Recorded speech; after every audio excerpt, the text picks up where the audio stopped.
오늘 본문은 페르시아 제국의 흥망성쇠, 그리고 페르시아 제국을 무너뜨리는 헬라 제국 알렉산더 대왕의 이 찬란한 등장에 대한 얘기를 하고, 그리고 알렉산더 대왕이 죽고 난 이후에 이 헬라 제국이 이 분열되는 이야기, 이런 이야기가 오늘 본문의 주된 내용입니다.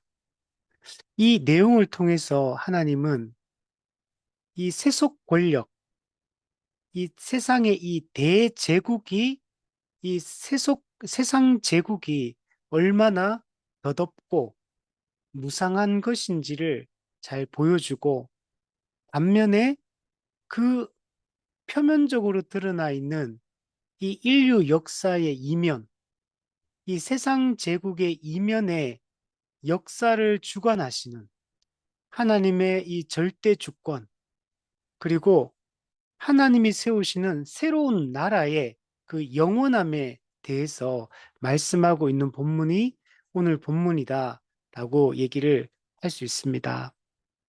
우리가 겉으로 보기에는 표면적으로 이 세상은 힘 있고 권세 있는 사람들이 세상을 통치하는 것처럼 보입니다. 세상에는 항상 인류 역사를 보면 이 거대 제국들이 항상 등장을 합니다.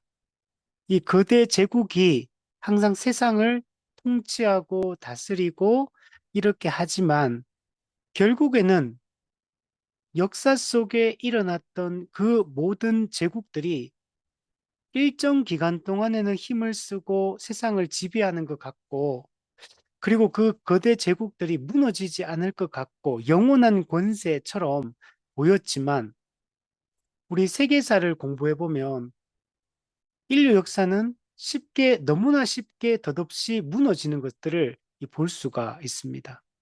정말 허무하다라고 생각될 정도로 어떤 제국이 일어났다가 또 무너지고, 일어났다가 또 새로운 제국이 일어나고, 또 무너지고, 또 세워지지만 또 무너지고, 결국에는 이 세상 제국이, 이 세속 권력이 얼마나 무상한지를 잘 보여주고 있습니다. 그래서 우리가 이런 것에 마음을 두고 이런 것들을 의지하고 살아간다면 우리는 절망감에 빠질 수밖에 없을 겁니다. 일시적으로 있다가 다 사그라지고 다 무너진다는 것들을 볼 수가 있습니다. 그런데 역사의 표면을 볼 때는 이런 거대 제국들이 세상을 주관하는 것처럼 보여요. 지금도 여러분 보시면 전쟁이 일어나서 미국과 이란 간에, 이란과 이스라엘 간에, 또 이란을 지지하는 또 많은 무장된 단체들과 또 나라들, 그들이 서로 이 힘과 힘의 대결을 지금 하고 있습니다. 러시아와 우크라이나가 또 이렇게 전부 이렇게 이 패권을 두고 다투고 갈등하고 전쟁하고 이런 것들을 볼 수 있죠. 이게 전부 다 이 세상에서 이 절대 권력을 서로가 차지하려고 하는 이 싸움들이잖아요. 근데 지금은 힘 있는 자들이 이기는 것처럼 보이지만, 결국에는 이 오늘날의 이 세상 제국들도 결국에는 또 무너지고, 그러면 또 끝나는 게 아니라 또 새로운 또 권세 있는 자들이 또 자리를 차지할 것이고, 그들도 언젠가는 또 무너질 것이고, 또 그러면 또 새로운 제국이 또 일어날 거고, 이게 무한 반복되고 있는 겁니다. 인류 역사를 보면. 그래서 어느 제국도, 그렇게 강대한 제국들도 살아남은 제국들이 없다는 것들을 볼 수 있어요. 다 지나간다는 것들을 보게 되고, 이 세상, 이 하나님 없는 세상의 이 덧없음, 하나님 없는 세상의 이 무상함을 잘 보여주고 있는 겁니다. 근데 표면적으로는 이런 것들이 역사지만, 역사의 이면에는, 그 역사 너머에는 하나님의 구원의 역사가 도도히 흐르고 있다는 것. 우리는 하나님의 이 구원의 역사를, 구속사를 볼 수 있는 눈이 있어야 됩니다. 겉으로는 힘 있는 자들이 세상을 지배하는 것 같지만, 세상을 창조하신 하나님께서 온 세상을 통치하고 있다는 것들을 우리는 믿음의 눈으로 볼 수 있어야 됩니다. 성경은 하나님이 어떻게 세상을 창조하셨고 어떻게 이 역사를 이끌어 가고 계신지를 우리에게 성경을 통해 보여주고 있습니다. 영적인 눈이 뜨인 자들은 천지를 창조하신 하나님이 세상을 창조하셨을 뿐만 아니라 그분의 그 뜻대로 이 세상을 통치하고 지금도 여전히 다스리고 계시며 이 타락한 세상을 결국에는 세상 나라를 무너뜨리시고 흔들리지 않고 요동하지 않는 새로운 나라, 새로운 세상을 하나님께서 만들겠다고 말씀을 하고 있는 겁니다. 지금 우리는 다니엘서 11장을 오늘부터 보는데 우리 다니엘서 10장에 우리 먼저 한번 보면 어떤 내용이 있었냐면 이 바사왕 고레스 3년에 다니엘이 히데기엘 강가에서 환상을 보게 되는데 그 환상이 어떤 환상이냐면 큰 전쟁에 관한 환상이다. 이렇게 얘기했습니다. 14절에 보면 이 큰 전쟁은 언제 그러면 일어나는 거냐면 마지막 날에 하나님의 백성들이 당할 일이다. 이렇게 얘기해요. 그냥 이거는 마지막 날, 종말 때 일어날 일을 얘기를 합니다. 그리고 오랜 후의 일이다. 그 당시로 봤을 때는 오랜 후에 일어날 일에 대한 이야기다. 라고 얘기를 하고 있습니다. 그리고 다니엘서 앞부분에 가면 장차 될 일, 후일에 될 일에 대해서 앞에서도 기록을 했어요. 그러니까 다니엘서에는 이런 장차 일어날 일에 대한 이 기록들이 많은데 이런 내용들이 많아요. 근데 이게 전부 다 같은 이야기를 다 하고 있는 겁니다. 그 핵심을 잘 볼 수 있는 게 다니엘서 2장에 보면 다니엘이 느부갓네살 왕이 금신상 이 꿈을 꾸게 되는데 이 금신상은 이게 역사 속에 일어날 네 개의 거대 제국에 대한 얘기예요. 바벨론 제국, 바벨론 제국을 무너뜨리는 페르시아 제국, 페르시아 제국을 무너뜨리는 헬라 제국, 헬라 제국을 무너뜨리는 로마 제국, 그리고 이 로마 제국조차도 결국에는 무너지게 될 것이다. 그리고 로마 제국을 무너뜨리고 새로운 세상이 펼쳐지게 될 거다. 그 새로운 세상이 뭐냐면 하나님이 세우시는 새로운 나라, 하나님 나라를 세울 것에 대해서 이야기를 하고 있는 겁니다. 금으로 만들어져 있고 은으로 만들어져 있고 철로 만들어져 있고 노수로 만들어져 있고 엄청 강한 것 같아요. 엄청 힘이 권세가 강하고 위대하고 대단한 이런 역사가 이 세상에서 펼쳐지게 되겠지만 그러나 하나님에 의해서 이 세상 제국은 다 무너지게 될 것을 이야기를 하고 있습니다. 다니엘서 2장 44절에 보면 이 여러 왕들의 시대에 이 여러 왕들은 인류 역사 가운데 일어나게 될 이 세상 제국을 상징하고 있어요. 수많은 나라들, 수많은 제국들이 일어나고 수많은 권세 있는 왕들이 일어나게 될 것이고 그러나 이 여러 왕들의 시대에 하늘의 하나님이 한 나라를 세우실 것이다. 세상 나라를 무너뜨리고 하나님이 영원한 나라라, 하나님 나라를 세울 거다. 이 나라는 영원히 망하지 않는 나라다. 세상 나라는 그렇게 힘이 세도 다 망했어. 이집트 제국, 예, 바벨론 제국, 아수르 제국, 페르시아 제국, 헬라 제국, 로마 제국, 또 중국에도 뭐 엄청 큰 왕조들, 남미 쪽에도 보면 그런 많은 문명들을 일으킨 그런 왕조들 다 있었지만 결국에는 다 지나갔고 오늘 우리 시대까지 온 겁니다. 오늘날에도 이 냉전 체제 가운데 이 세계가 두 개로 갈라져서 막 싸우다가 냉전 체제가 무너지고 또 새로운 나라들이 급부상해서 또 강력하게 힘을 쏟으며 패권 전쟁을 벌이고 있죠. 근데 또 지금 강한 나라라고 해서 또 이 강한 나라가 영원히 강하다는 보장이 없어요. 또 약해지는 거예요. 냉전 체제가 무너지고 어떻게 보면은 전 세계에 미국이 1인 독주 시대가 열렸죠. 근데 지금 미국도 보면 매우 약해져 있어요. 그러면 또 새로운 또 어떤 힘 있는 또 세상에는 또 나라들이 또 등장하게 될 겁니다. 그냥 또 등장한다 하더라도 또 무너질 거예요. 세상 나라는 한 번도 영원한 게 없어요. 아무리 오래 가도 1000년을 잘 못 버팁니다. 로마 제국 1000년을 갔지만 내부 부패로 그냥 무너져 버리는 겁니다. 그 강한 나라들도 다 무너지고 세상 나라는 불완전한 나라이기 때문에 여기는 진리도 없고 여기는 영원한 것도 없어요. 하나님의 그러나 하나님이 세우시는 나라, 하나님 나라, 하나님이 왕으로 통치하는 이 나라는 영원히 망하지 않는 나라고 그 주권이 다른 백성에게 넘어가지 않아요. 한번 하나님 나라 백성, 천국 백성이 되면 그 권세를 누리게 될 겁니다. 이 하나님 나라는 이 세상의 모든 나라를 쳐서 멸망시키고 영원히 서게 될 겁니다. 그러면 세상 나라는 불완전한 나라고 죄와 사망의 권세가 이게 있는 세상이에요. 그래서 이 세상 나라에는 고통이 뒤따릅니다.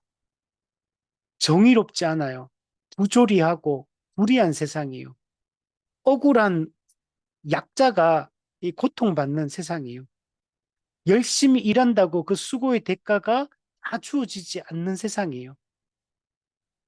그래서 이 세상의 삶은 이 타락한 세상에서 이 세상 나라에 속하여 살아가는 이 삶은 고통이 뒤따르는 이런 삶입니다. 오늘 우리가 읽은 이 다니엘서 11장도 우리 다니엘서 2장에 나오는 금신상 환상이나 또 뒤에 나오는 네 짐승 환상도 있어요. 그것도 똑같은 내용이거든요. 그 네, 세상에 일어날 네 제국에 대한 얘기였거든요. 그리고 지금 다니엘서 10장부터 12장에 나오는 이 떼겔 강가에서 본 이 환상, 큰 전쟁에 관한 이 환상에도 또 앞에 나왔던 그 제국들, 바벨론 제국, 페르시아 제국, 헬라 제국, 로마 제국에 대한 얘기를 또 해요. 그리고 이 세상 제국들은 결국에는 다 무너질 것이고 하나님이 왕으로 통치하는 하나님의 나라가 결국에는 승리하게 될 것을 이야기합니다. 우리는 이 오늘 이제 이 다니엘서 10장에서 보았던 이 히데겔 강가에서 본 큰 전쟁에 관한 환상에 이제 구체적인 내용을 이 11장에서 보여주고 있거든요. 우리가 읽은 1절부터 4절은 그 중에 일부분을 오늘 보여주고 있는 겁니다. 자, 이 내용들이 1차적으로 이게 역사 속에 다 이루어졌던 일입니다. 우리 세계사를 공부해 보면 이 바벨론 제국, 페르시아 제국, 헬라 제국, 로마 제국에 대한 이야기가 세계사 책 속에 이게 다 등장하거든요. 알렉산더 대왕에 대한 이야기들, 그리고 또 분열된 이후의 이야기들, 이런 내용이 다 등장을 해요. 그래서 하나님이 성경에 기록했던 이 내용대로 실제 인류 역사는 이게 실제로 이렇게 이루어졌거든요. 근데 이게 영원히 이렇게 무한 반복하는 세상이 아니고 이 세상 제국을 하나님께서 결국에는 무너뜨릴 것을 세상 나라를 무너뜨리고 영원하고 온전하고 공의롭고 공평하고 절대 선만 가득한 평안하고 기쁨이 넘치고 이런 새로운 세상을 하나님께서 만들겠다고 말씀을 하고 여러분 있는 겁니다. 그래서 요한계시록 11장에 가면 세상 나라가 그리스도의 나라로 변화되게 될 것이다 라고 얘기를 합니다. 여러분 우리 그리스도인들은 어떤 사람이냐면 재림 소망을 가지고 사는 사람들이에요. 여러분 히브리스 말씀에 보면 우리의 본향은 이 땅이 아니다라고 말합니다. 우리는 이 세상에서 영원히 사는 게 아니에요. 우리의 본향은 여기가 아니고 더 나은 본향이 있다. 이 현세의 삶을 넘어서 우리가 이 땅에서 이 한 인간으로 태어나서 한 인간으로 살아가서 경험하는 이 세상의 이 삶이 끝나는 이게 전부가 아니라는. 우리는 이 세상 넘어가 있고 죽음 이후가 있고 영원한 완전한 세상, 완전히 공의롭고 완전히 선하고 거기는 고통도 없고 죽음도 없고 병드는 것도 없고 아픈 것도 없고 대립하고 갈등하는 것도 없고 선하신 하나님이 통치함으로 모두가 안식과 평화를 누리는 그런 세상을 우리 그 하나님 나라, 곧 천국을 우리에게 주시겠다고 말씀을 하고 있는 겁니다. 그래서 오늘 본문의 이 내용을 이제부터 한번 조금 살펴보려고 하는데 이 내용을 통해 가지고 세상 역사가 어떻게 한 제국이 일어났다가 한 제국 어떻게 무너지는가를 오늘 본문이 잘 보여주고 있습니다. 자, 우선 1절 말씀을 보면 내가 또 메대 사람 다리오 원년에 일어나 그를 도와서 그를 강하게 한 일이 있었느니라. 자, 여기서 내가라고 하는 사람 누구냐면 가브리엘 천사를 얘기합니다. 이 다니엘서에 가브리엘 천사가 등장하는데 이 가브리엘 천사가 바벨론 제국을 무너뜨린 이 페르시아 제국의 이 고레스와 이 다리오 왕 이들을 도와가지고 이 가브리엘 천사가 바벨론 제국을 무너뜨리고 바벨론 제국의 포로당에 있던 유대인들을 포로 귀환하게 해서 고토로 돌아오게 하는 이 내용을 보여줍니다. 이스라엘 사람들이 멸망의 죄를 짓고 멸망해가 바벨론 제국에 끌려갔다가 이 고레스 왕이 칙령을 내려서 유대인들은 포로 귀환해라 돌아가라 그리고 성전을 재건해라 이 약속이 주어지고 돌아오게 되거든요. 근데 실제로 돌아오고 난 후에 이 바벨론 제국을 페르시아가 바벨론 제국을 무너뜨리고 바벨론 제국을 누구한테 맡겼냐면 이 다리오 왕에게 맡깁니다. 그러니까 고레스 왕은 어떤 사람이냐면 어떤 대왕이고 전체 페르시아국 전체의 임금이고 이 다리오 왕은 이게 그 분할해가 지역 지역마다 대리 통치자를 세우거든요. 분봉왕이라 하는데 이 그 분봉왕이 누구냐면 이 다리오 왕입니다. 그래서 지금 이렇게 얘기하는 거 가브리엘 천사가 다리오 왕을 도와서 다리오 왕을 강하게 했다. 이거는 무슨 말이냐면 바벨론 제국을 멸망시키고 바벨론 제국의 포로당에 있던 유대인들을 포로로 귀환하게 해서 이들이 성전을 재건하고 회복되게 한 사건을 지금 여기서 얘기를 하고 있는 겁니다. 그럼 포로 귀환은 어떤 의미를 가지냐면 포로는 죄에 대한 고통을 상징하는 거고 그 죄에 대한 고통과 종로릇에서 포로 귀환은 해방시키는 것, 종살이에서 해방시키는 것을 상징하거든요. 그래서 1차적으로는 육체적으로 포로에서 종살이에서 회복시킨다. 이런 의미를 가지고 있고 이게 영적으로는 어떤 의미냐. 죄의 종로를 타는 상태에 있는 사람들을 구원해서 영적 자유를 주고 해방을 주고 평안과 안식을 누리게 하는 것을 지금 이게 상징을 하고 있습니다. 우리는 이걸 통해 뭘 알 수 있냐면 가브리엘 천사가 다리오를 도와서 그를 회복시켰다. 유대인들을 회복시켰다. 이 말은 그는 하나님이 하신 일이요.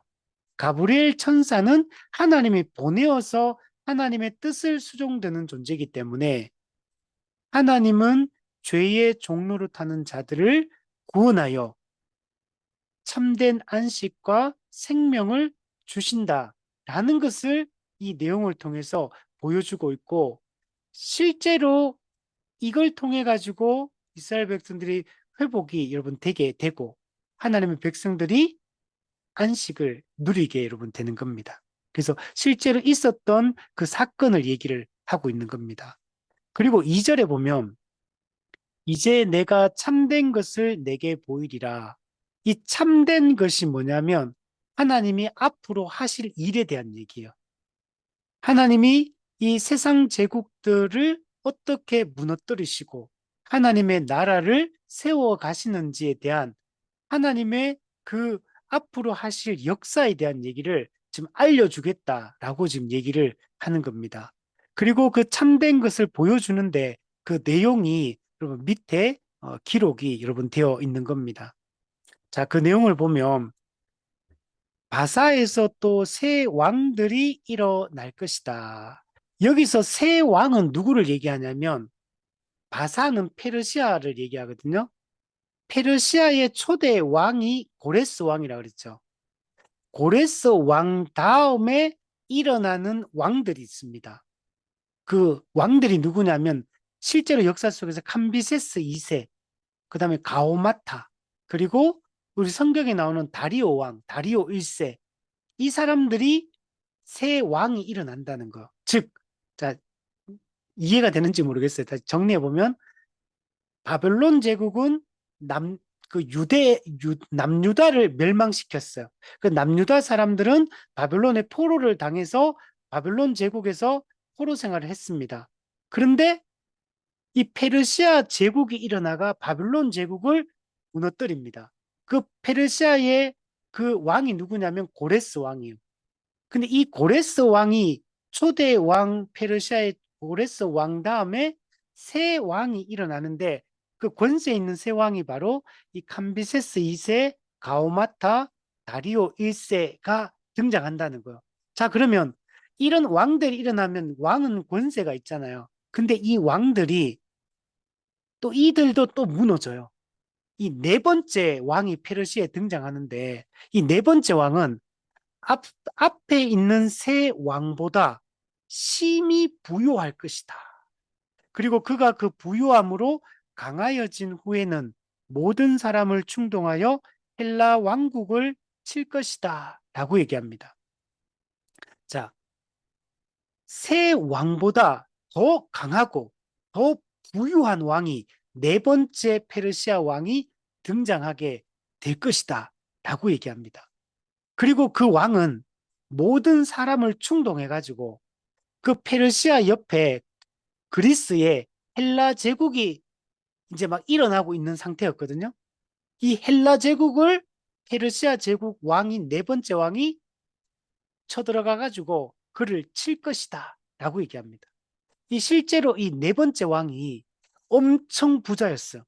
큰 부를 축적해가지고 사람들을 다 끌어모아가지고 이 헬라 제국을 침공하게 되거든요. 이 사람이 누구냐면 크세르 크세스 1세입니다. 이 실제로 역사 속에 있었던 인물입니다. 크세르 크세스 1세. 이 사람이 성경에 뭐라고 기록되어 있냐면 아하수에로 왕이라고 나와 있거든, 성경에. 그 사람이 이 사람이요. 우리 성경에 보면 아하수에로 왕이 나오잖아요. 크세르 크세스 1세. 이 사람이 네 번째 페르시아 제국 왕으로서 헬라 제국을 침공합니다. 이때 유명한 역사 속에 전투가 일어나는데 그게 뭐냐면 살라미스 해전, 바다에서 해전이 일어나는데 우리 이순신 장군이 이렇게 무슨 그거 그 명랑 해전 이런 거 있잖아요. 그것처럼 살라미스 해전 역사에서 실제 유명한 전투입니다.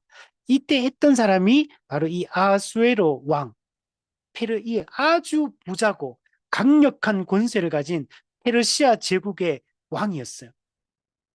여러분 역사 속에 페르시아 제국이 거대한 제국이었거든요. 이 영화로도 많이 만들어졌어요. 그 영화 300 보면 그리스의 그 스파르타하고 이 페르시아의 왕하고 싸우는 전쟁이 영화 300으로도 나와 있거든요. 그러니까 이 페르시아 거대 제국이었어. 그리고 이 네 번째 아수에르 왕은 아주 강력한 부와 권세를 가진 그런 왕이었어요. 무너지지 않을 것 같잖아요. 그런데 아무리 막강한 부와 군사력을 가졌다 할지라도 하나님의 작정한 때에 이런 강력한 세상 제국도 이 아수에르 왕도 결국은 몰락하게 됩니다. 세상 제국은 세상의 권세자들은 그렇게 힘있고 화려하고 예, 강하고 위대한 것처럼 보여도 그들은 영원한 사람이 없어. 세상 나라는 세상 제국은 다 무너지는 것, 다 지나가는 겁니다. 그때는 힘을 떨치고 사람들을 호령하고 했지만 여러분 세상에 있는 것들은 다 썩고 부패하고 쇠하고 사그라지는 것들입니다. 그래서 다 지나가는 것. 우리 3절 말씀을 보세요. 장차 일어날 능력 있는 왕에 대한 얘기를 합니다. 장차 한 능력 있는 왕이 일어나서 큰 권세로 다스리며 자기 마음대로 행하리라. 여기서 장차 일어날 한 능력 있는 왕이 누군지 아십니까? 헬라 제국의 알렉산더 대왕입니다. 앞서 우리 2절에서 페르시아 제국의 아수에로 왕이 헬라 제국을 침공해가 헬라 제국을 꺾어버리려고 했거든요. 근데 못 꺾어요.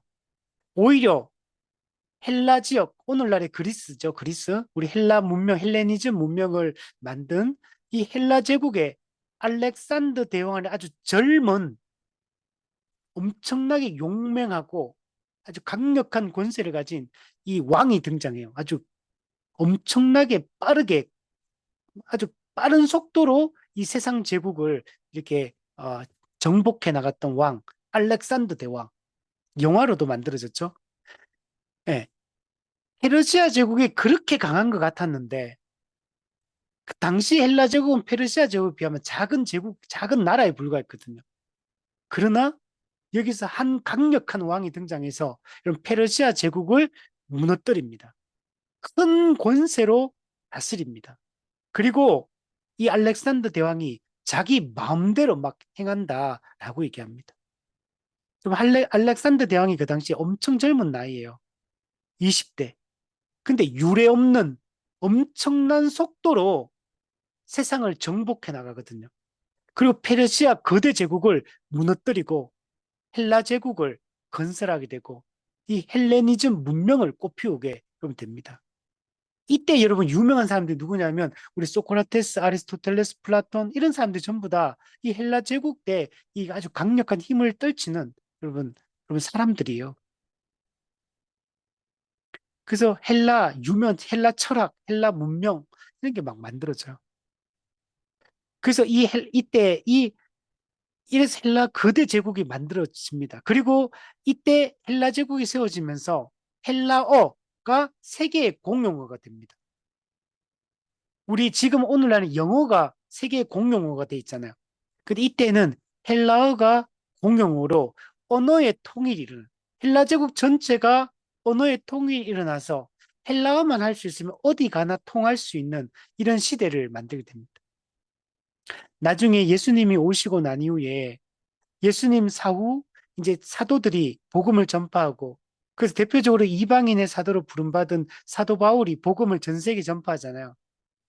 근데 이 복음이 예수님 십자가 죽음과 부활 이후에 교회가 탄생하고 이 초대 교회를 중심으로 땅 끝까지 복음을 전했는데 급속하게 복음이 전파돼 가지고 AD 313년에 로마 제국에 그 콘스탄티누스 황제 때 기독교가 공적으로 로마 제국 전체에서 기독교가 공적으로 인정을 받아요. 그리고 그 380 몇 년도에 로마 제국의 기독교가 국교가 됩니다. 로마 제국은 다신교로 원래 다신교적 그 분위기의 그 제국이거든요. 각 종교가 그 지역마다 다 따로 있어요. 근데 로마 제국 전체가 기독교로 국교가 기독교가 돼버립니다. 근데 이게 엄청나게 빠른 속도예요. 거의 사도들이 죽고 난 이후에 거의 한 200년 남짓에 이게 세계가 그냥 기독교가 돼버린 거. 당시 가장 강력한 대제국인 로마 제국을 국교가 되어서 전 세계를 가는데 그 중에 하나가 뭐냐면 이 언어의 통일 때문에 이게 가능했어요. 복음이 어떻게 급속하게 로마 제국을 잠식해 들어갔냐면 헬라어라는 언어가 통일되어 있고 여러분 우리 신약 성경이 헬라어로 기록되어 있어요. 이 구약 성경은 히브리어로 기록되어 있다면 신약 성경이 헬라어로 기록되어 있어요. 그리고 그들이 박해를 받으면서 헬라 제국의 각 지역으로 흩어지면서 이들이 온 땅을 향해서 나아가게 된 겁니다. 이거는 하나님의 섭리 가운데 이렇게 일어났습니다. 그러나 이렇게 헬라 제국이 이런 귀한 역할을 했다 할지라도 결국은 이들이 다 무너지게 돼요. 알렉산더 대왕 그렇게 급속하게 표범과 같이 빠르게 세상을 정복해 나갔지만 결국에는 알렉산더 대왕이 여러분 일찍 죽어요. 알렉산더 대왕이 젊은 나이에 일찍 갑자기 죽어버립니다. 그러니까 알렉산더 대왕이 거대 제국을 만들고 나서 통일시키고 난 이후에 얼마 안 있어 죽어버려. 젊은 날. 33세. 죽어버려. 그러면은 이 거대 제국 헬라 제국 어떻게 되겠습니까? 이 제국이 분할 통치가 여러분 되게 됩니다. 자, 그 내용에 대한 얘기가 여러분 4절에 보면 있습니다. 네. 그러나 그가 강성할 때에 우리 3절에 장차 능력 있는 왕이라고 했고 큰 권세로 다스리고 자기 마음대로 막 행할 정도로 강력한 권세를 가지고 있는 그런 알렉산더 대왕이었지만 그러나 그가 강성할 때, 즉 보통은 이 무너지는 게 쇠퇴할 때 죽거든요. 근데 알렉산더 대왕은 가장 절정기, 이제 정복 전쟁해가지고 이 세상 전체를 자기가 이제 통일시키고 정복하고 가장 힘있고 권세 있고 강력하게 통치할 수 있는 이 가장 원숙한 이런 나이에 이제는 이제 왕으로서 멋지게 온 세상을 지배할 수 있는 통치할 수 있는 이런 나이에 갑자기 죽어버리는 거. 우리가 이렇게 갑자기 알렉산더가 죽으리라 누가 상상해냈겠어요? 강성할 때 죽는 거야. 연약할 때 죽는 게 아니에요. 강성할 때 그의 나라가 갈라집니다. 알렉산더 대왕이 죽으니까 헬라 제국 전체가 네 개의 지역으로 분할 통치가 됩니다. 그래서 천하 사방에 나누일 것이다. 예, 그래서 실제로 역사를 보면 네 개 제국, 네 개로 분할 통치가 됩니다. 그런데 재밌는 거는 그의 자손에게로 돌아가지 아니할 것이요. 즉 알렉산더 대왕의 후손에게 나라가 나눠주는 게 아니에요. 알렉산더 대왕의 후손이 아니라 알렉산더 대왕의 신하들에게 네 개 나라로 이렇게 분할 통치가 여러분 되게 됩니다. 그들은 누구냐면 알렉산더 대왕의 장군, 네 명의 장군에게 분할 통치돼요. 카산드로스, 니시마코스, 셀류쿠스, 프톨레마이오스 이들에 의해서 분할 통치가 됩니다. 그래서 그 얘기를 지금 그의 자손에게 돌아가지 않고 이게 다 분할 나뉘어지게 될 것이다. 또 자기가 주장하던 권세대로도 되지 아니하리니 알렉산더 대왕이 그렇게 강력한 힘을 가지고 있었지만 그가 계획하고 그의 뜻대로 모든 게 이루어지는 것 같았어요. 그러나 그가 강성할 때 하나님께서 한 방에 그냥 알렉산더 대왕을 그냥 죽이십니다. 하나님의 뜻 가운데 하나님의 섭리 가운데 알렉산더 대왕이 죽은 거예요. 그리고 생사화복은 하나님께 달려 있는 겁니다. 이건 하나님의 섭리 가운데 이런 일들이 일어나게 된 거예요. 자, 그러면서 뒤에 보면 이는 그 나라가 뽑혀서 그 외에 다른 사람들에게 돌아간다.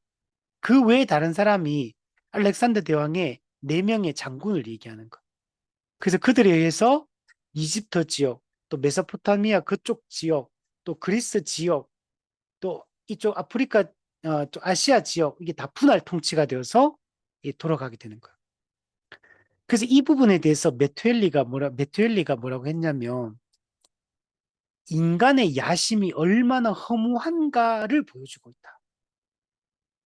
앞서 바벨론 제국도, 페르시아 제국도, 헬라 제국도, 앞으로 나중에 또 로마 제국도 다들 야심을 가지고 있어. 세계를 제패해서 우리가 강력한 나라를 세우고 우리가 영원히 통치하고 우리가 권세를 누리겠다. 이렇게 생각하고 이렇게 했지만 이 인간의 야심은 허무한 거. 바벨론 제국도 엄청나게 강한 것 같았지만 왕이 딱 세 명이 있다가 그냥 멸망해 버려요. 페르시아 제국 거대한 제국을 이뤘지만 또 이런 헬라의 이 알렉산더 대왕이 아주 젊은 한 그 장군에 의해서 그냥 멸망당해 버려요. 알렉산더 대왕 세계를 제패했지만 젊은 나이에 그냥 갑자기 그냥 죽어요. 그리고 나라가 분할 통치되고 그러다가 분할 통치돼 어떻게 되는지 아십니까? 로마 제국이 일어나가 또 멸망해 버려요. 로마 제국 강력한 대제국을 로마 제국도 이루지만 로마 제국도 나중에 외부 침략보다는 내부적 부패 때문에 로마 그 가장 오랫동안 지속되었던 로마 제국조차도 쉽게 무너져 버립니다. 여러분 세상 나라는 불완전해요. 세상 나라는 다 자기의 야망을 위해서 야심을 위해서 세운 나라들이거든요. 타락한 인간의 그 욕망을 따라 세운 나라들이에요. 이 세상 제국은 추악한 인간의 본성과 이 인간의 그 욕망 이것이 충돌하는 세상이거든. 한때는 잘 되는 것 같아도 세상 나라는 결국은 다 무너집니다. 그러나 하나님께서 궁극적으로 흔들리지 않는 영원한 나라, 영원히 망하지 않는 나라, 하나님이 왕으로 통치하는 나라를 만들겠다라고 말씀하고 있는 겁니다. 그러므로 우리도 영원하지 않은 것들을 붙들고 살아가서는 안 됩니다. 썩고 부패하고 쇠하는 것들, 그걸 의지하고 우리는 살아서는 안 되고, 우리는 영원한 것을 붙들어야 돼요. 땅에 속한 것들은 다 인간적인 것들이고, 세속적인 것들이고, 마귀적인 것들이고, 타락한 인간의 육신의 정욕을 채워주는 것들에 불과합니다.